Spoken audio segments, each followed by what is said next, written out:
So, just to preface this interview a little bit, I originally reached out to Alex Beachum, the creative director of Outer Wilds, via email. I had a video idea in mind, the one that is linked in this video, and wanted to just ask him a couple of questions about it, with the idea being that 9 times out of 10, basically anybody on a dev team is going to have a lot more insight onto a problem or basically any part of a game than some YouTuber video essay guy who's taking guesses. Now, thankfully, he did respond back, which was fantastic. But even better still, instead of responding via email text, which is kind of just what I was expecting, he took the time to record an audio file for me. But of course, I sent the questions to him via text prior to him answering them all. So rather than just play you the whole 35-minute audio file with him reading through the questions as he comes along, I'm just going to try and reformat this as if I was there asking him the questions at the time. I think it'll flow a little bit better and make a little bit more sense that way. But other than that, I really am going to try and do my best to let you guys hear basically everything he said. I'm not going to cut much of anything.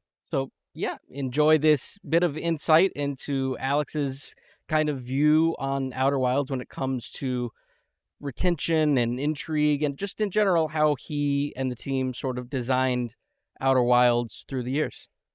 Hey Tyson, this is Alex Beachum. Interesting questions. I haven't really seen anyone talk about player retention in Outer Wilds, and I'm actually really curious now because you're mentioning this steep drop off around the 2 to 6 hour mark, and I'm like that. Sure, that could be a thing, right? Like the kinds of players that I've seen play the game, it's just like we don't have any metrics on this.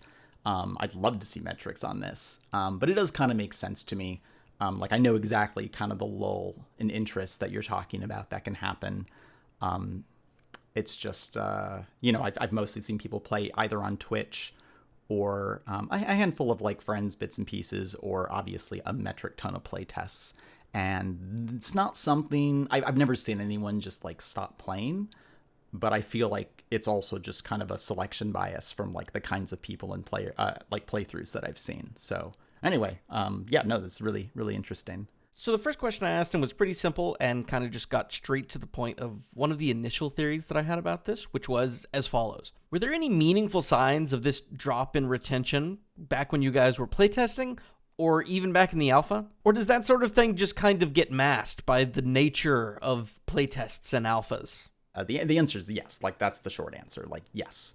The nature of playtesting just absolutely makes it hard to tell would people keep playing your game or not. And it's funny because just I don't know, the word retention, obviously we want people to play our game and keep playing our game. But I'm thinking back and I'm like, wow, we really didn't ask many retention related questions or have many. We certainly never used the word retention. But we would ask players things after a playtest. We would ask them things like, hey, what are you most curious about? If you were to play again, what would you be most, what would you want to go explore, right? What are you most curious to investigate next time? And so I think we were definitely tracking player interest, right? The entire kind of thesis of the game is, can we get players to explore through their own intrinsic sense of curiosity? And so we needed to, right, we asked a lot of questions trying to get at okay, what are players motivated by? What's making them curious? What's preventing them from being curious? And so I think kind of inevitably, or rather just through that, that's essentially, I think, was our approach to player retention, because we were like, well, if people are curious, they'll keep playing. And I think that's broadly true. And the other thing with playtesting is that with a game like Outer Wilds, where it's this kind of nonlinear web, it's really hard to playtest and get especially this kind of information until the game's practically done, right? We only were able to do kind of big, playtest the entire game a year out from launch, or even less. It really, on the scale of development time, very little of it was spent getting to test with players. Just, okay, do the tutorial now, go into space and kind of do whatever, and we'll step back and watch, right? And I think that's just kind of the nature of the beast. I don't know what else you can do about that. Early days, we would be playtesting a ton and getting a ton of good information, but you really do need to just kind of let players right? Because if you don't have all the content ready, you can't. Then you just we would do play tests where we would be like, okay, but don't go there because something's broken or it's not ready, and it really does kind of affect things. So, Question 2. Obviously, designing a guaranteed experience outside of the intro in a game like Outer Wilds is kind of tough. I would imagine that the entire team did a lot of work in trying to kind of keep player retention up in those early hours past the first launch. What sort of approaches or measures were taken on that front? I imagine the entire team did loads to try and keep intrigue retention high in those early hours beyond the first, sort of. But as I said, we never. There was no point where we all sat down and were like, let's discuss the retention. In the early hours of Outer Wilds, it was just we just play test a lot, and if players aren't, if the game's not working the way we want it to, we do revisions and stuff, and using the curiosity metrics that I mentioned earlier.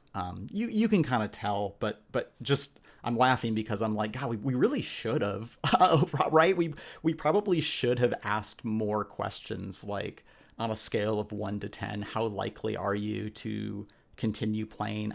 I think there was a playtest we did with an external team of some sort that did ask those kinds of questions. But then part of me is like, I don't know. I think we would have gotten the same kind of information. Like, what do you do with that info, right? Other than that would be different than, right, the things we observed, which was like, oh no, people lift off into space and they don't know where to go, they don't know what to do, right? Like, they don't have a good sense of motivation. In my mind, the kind of post-village early game section kind of had two big, I guess I'll say, revisions done to it. The first one was the alpha days, and it's because the first version of the alpha village was more of a traditional tutorial, and it was like, learn this, now learn this. And I won't go into the details. I talk about it in oh my God, in my thesis my thesis paper, and some other places. I think we mentioned it a bunch over the years. But it primed people to expect the game to kind of tell them what to do. And so I redesigned the village into something a little closer to what it is in the final game, where you opt into all of the tutorials and the museums there, and it has all these exhibits of places you can actually go visit. And it just, everything's trying to make you curious. And we're trying so hard to communicate, hey, this is the kind of game where you kind of have to set your own goals, because previous to that, in the first pass on the village, players would get up into space and be like, okay, now what? And it's just like the word, you don't want to hear that when your game is all about players exploring because of their own intrinsic sense of curiosity, right? You don't want to hear them say, what am I supposed to do? And so that was the first revision, and that was pretty successful. I don't know why. It was wildly successful. It was a huge shift. And that was kind of the thing that the alpha kind of figured out. And then we started working on it, Mobius, and it was about a year out from launch, I want to say, and we had a big playtest, one of the first big playtests of kind of the entire solar system, right? Start from the beginning and then just go. And it was actually at our publisher, Annapurna. And I just remember this playtest went so badly. It wasn't the worst, but people at the end of the playtest, we were asking them questions, and it was like kind of flashbacks to that, the first version of the village playtests, where people, it wasn't that bad because obviously we solved a lot of that since then with the village revision, but there was a lot of the sense of okay, I'm finding things, but I don't really know what's going on. What am I supposed to be doing? And this was with very content complete for the most part kind of build of the game. And so Lowen and I, Lowen's the other designer on Outer Wilds, we sort of, we talked because we're we don't have much time left. And this is when we decided to add rumor mode to the ship log. And that was, I would say, the addition of rumor mode to the ship log is probably the single biggest change we made, that just was specifically designed to kind of address this kind of retention issue you're talking about, which we weren't, again, thinking of it as a retention issue. We were thinking of it as players aren't motivated for the right reasons. They don't understand the structure of the game. What can we do about it? And so, because that playtest, we did have the ship log in, and it was essentially map mode. right? It was essentially just the version where it kind of all the information is there, but it's not super clear what the connections are. And so I implemented rumor mode. I remember being very worried that it was going to be too leading, right? That it was going to like show people the connections in a way that was going to, oh, how would I describe? Make it feel like we're like telling you where to go next, which is right antithetical to the goals of Outer Wilds. But no, it worked great. So my fears weren't really realized. Adding rumor mode, it really just helped people kind of understand, like, okay, I'm supposed to go places, I learn a thing, and then that like kind of points me to another location where I can go if I want to, continue following that thread. And at the same time, we worked with Kelsey, and she did this massive pass on all of the Know My Text mainly, really making it obvious, really cutting stuff down, doubling down on the parts that were sort of actionable information for the player, kind of removing some of the more, like, I don't want to call it filler, but the kind of, extraneous information without completely getting rid of the characterizations. And, you got to leave jokes in there and stuff. But we essentially did this huge pass because one of the big issues that we realized is people were finding, especially in the early game, this is a problem. People have these preconceived notions of text in games, right? You find a piece of text, especially in like an open world game, that seems to be some sort of embedded narrative, and you're like, oh, this is just lore, right? Like I can safely skip this. Or even people who did read it, they're like, oh, this is just the story. And so it was rewriting the text to make it really, really obvious, or as obvious as we possibly could, that no, this is giving you important information. Like this is the game, right? And so we did that. We added rumor mode, and then we did another big play test with people, just playing the game. And it really was night and day. It's like all of a sudden people understood the structure, because we hadn't changed that much in a sense. Like all the content, like the writing helped a ton and the ship log helped a ton, but it really was just a shift in how people were thinking about the game they were playing more than the game itself. So yeah. So for question 3, I kind of posed him a very loose idea that I maybe had for an explanation of this, which revolved around whether or not people were hitting these like semi-major points in the story. So not the like base level points in the story, but also not the big reveals at the end either. So I kind of explained to him that thought process and then asked the following. Was any effort given to try and naturally guide players to some of the easier or quicker semi-major locations? Or was it largely just a matter of designing the entire web of locations to be cohesive and interesting and just trusting the player to make their way through it? Sort of. So the web of locations and kind of what you learn at each location and where it kind of sends you and how it all links together was actually designed. I made a paper prototype of the game in 2014 and then kind of I used a Java library called Processing to make a digital version of what I called the text adventure. Oh my God, it's on our website. You can download it. You can go to Mobius, and I think it's on like the other miscellaneous tab or something. You can download that version of the game. And that was how early on we kind of play tested, does the high level structure work? Because we knew we weren't going to get to play test it in game, in the engine, until the end of development, right? Because it's this big nonlinear thing. And so a lot of that kind of web was designed, pretty early on. So in that sense, we kind of we made this web and had some reason to believe based on those playtests that it would work. But on some level, we were like, we're just going to have to trust that this structure works. But there was definitely a method to the madness and of sort of like how that structure was designed. And a big part of it was the sort of delineation between, there were 3 categories of locations, surface level, hidden, and secret. And so surface level is what it sounds like, right? Locations that we expect you to stumble on randomly. Hidden locations are locations that do have kind of clues pointing to them, or a path leading to them, like the old settlement on Brittle Hollow is one. The escape pod above it is a surface level location, but then the old settlement itself is considered hidden. It is possible to stumble on hidden locations. You might be the first thing you find in the game, but we consider it less likely and not necessary. And then secret are the locations like the Ash Twin Project, where, or even the The Tower of Quantum Trials on Giant's Deep inside the storm is actually an example of that. A softer example, but an example where we actually would prefer you not to stumble on them by accident, even though we know it can happen. And, we want you to have a clue. And that's sort of how we structured the world, right? You have, and the deeper, the secret locations, of course, have the bigger reveals, the more momentous, either narrative or mechanical pieces of information.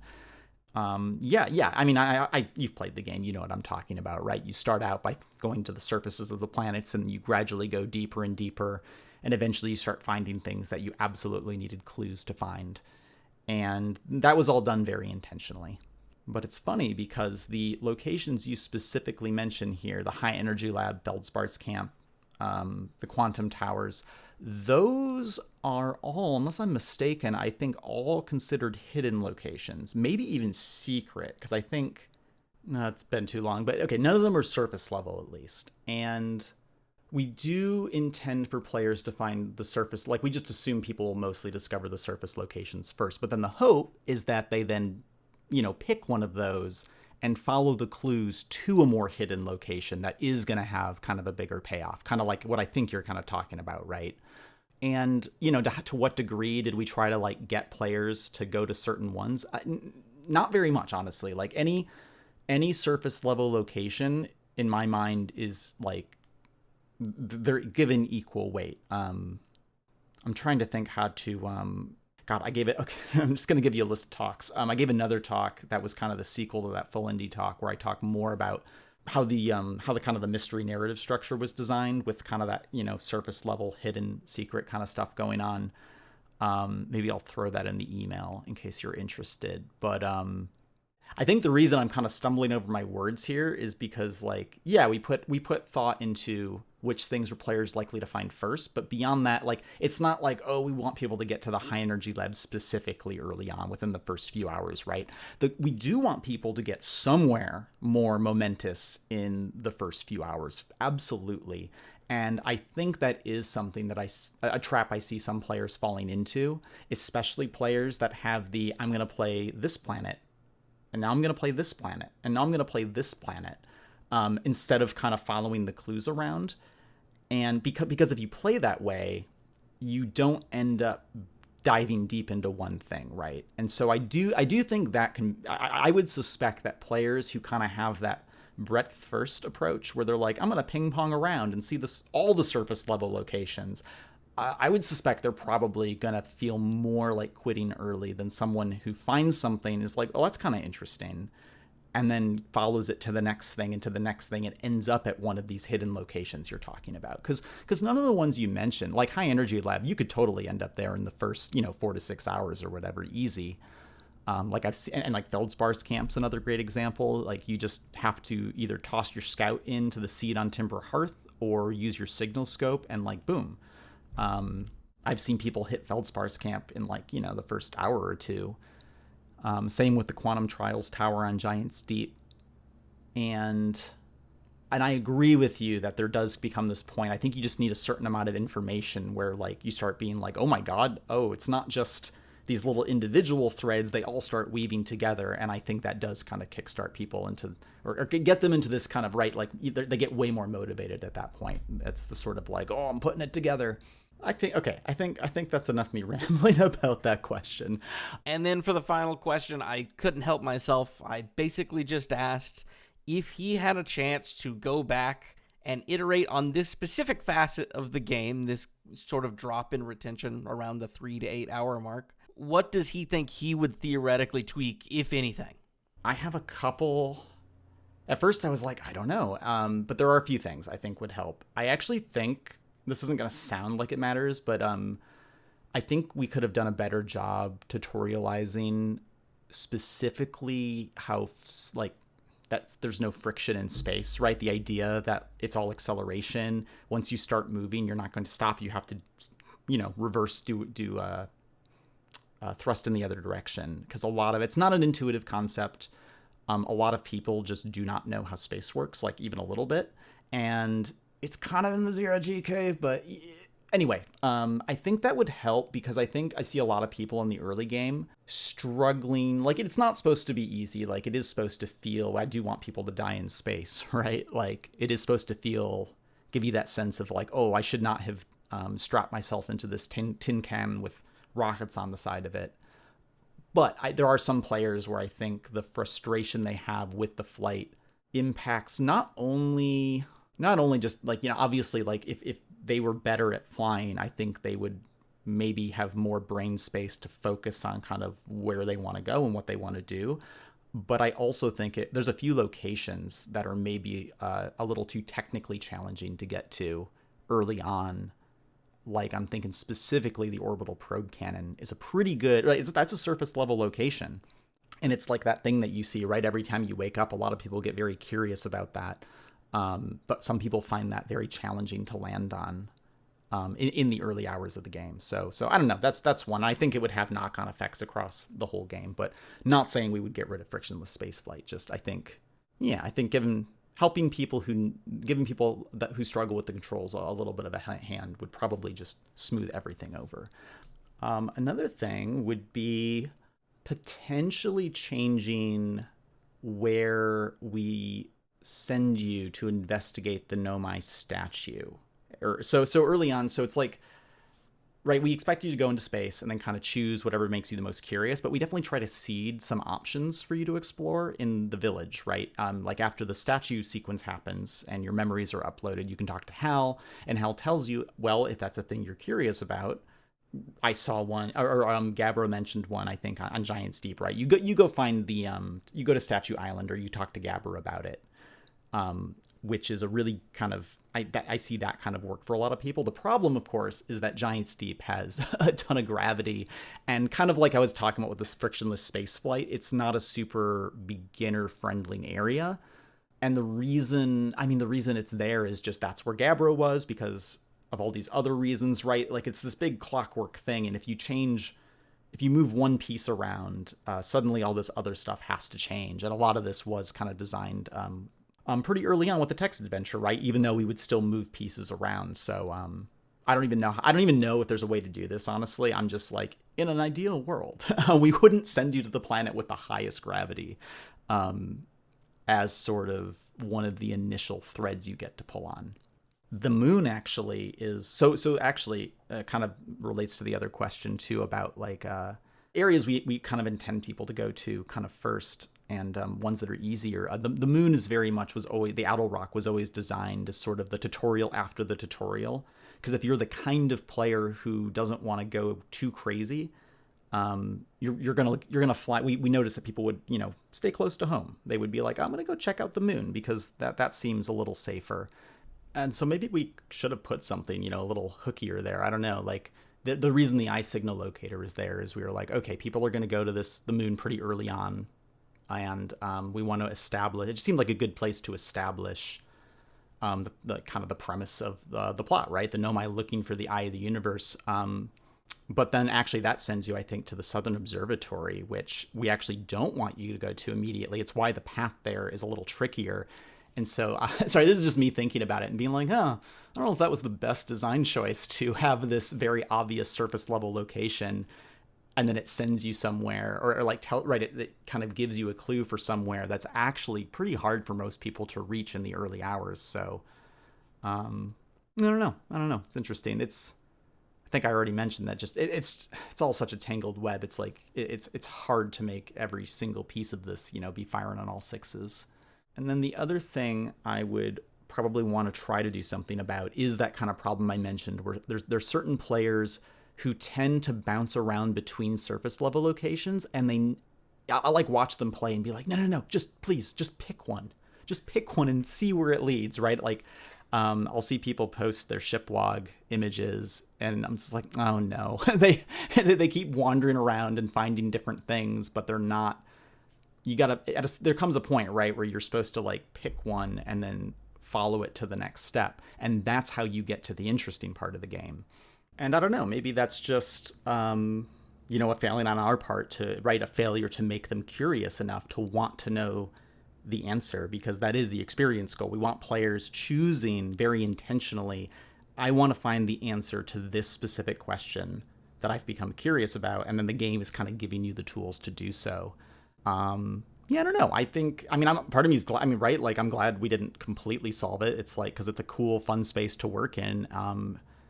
And I would love to see other developers, you know, kind of take a stab at that problem. I would love to take another stab at that problem. But I do think what kind of you're saying happens that even those players will eventually hit a critical. It's like everyone's got a different tolerance level for how curious they can possibly be, right, about some of the early game stuff. Some people get really, really, really curious immediately, and other people are like, no, I need more to go on, I think is the problem. Like, if I had to kind of guess at why some people fall off, it's because they don't have enough context to be curious or intrigued, right? There's like too many unknowns. They're like, there's a lot going on. Who are these people? How did they get here? Like, why? I'm speculating, honestly, because I don't think I've ever asked super intentional questions about this. But the players that do, I think you mentioned they get through on blind curiosity. I think I agree with that to an extent. I would argue that in the late game, it's still curiosity. It's just less blind because you have all this built up context, right? It's easier to be curious about mysteries where you know most of the puzzle pieces, and then you're like, oh, what are these last two puzzle pieces going to be? Versus at the start of the game, you're looking at an empty puzzle, and there are some people who, you know, they put two pieces together or put a piece on the board, and immediately they're like, oh. And I think there are just some people where they need more pieces on the puzzle board in order for that kind of part of their kind of mind to kick in. But again, this is just me like randomly speculating. So who knows? All I do know is that if we were ever going to go back and make these changes, God, I don't even know how you do it. Because like I said, it's just everything has these unpredictable knock-on effects. And I don't know. I'm really happy with where we ended up with it. Like, there's not a lot I'm okay with a certain number of people falling off because it was so much worse. It was so much worse in the alpha days. And then, you know, before we added rumor mode to the ship and all these other things that we and other members of the team did to kind of, you know, communicate all of these things to the player, get them curious, get them understanding that, oh, this is like, there are going to be answers to these questions. Yeah, I really hope this is helpful. And yeah, good luck on the video. I'm, you know, curious to see whatever insights you end up having with it, or any data or anything, because it's not something I had super thought about in this particular way, which is why I thought it'd be fun to sit down and do this at all. So thanks for that, and yeah, have a good one.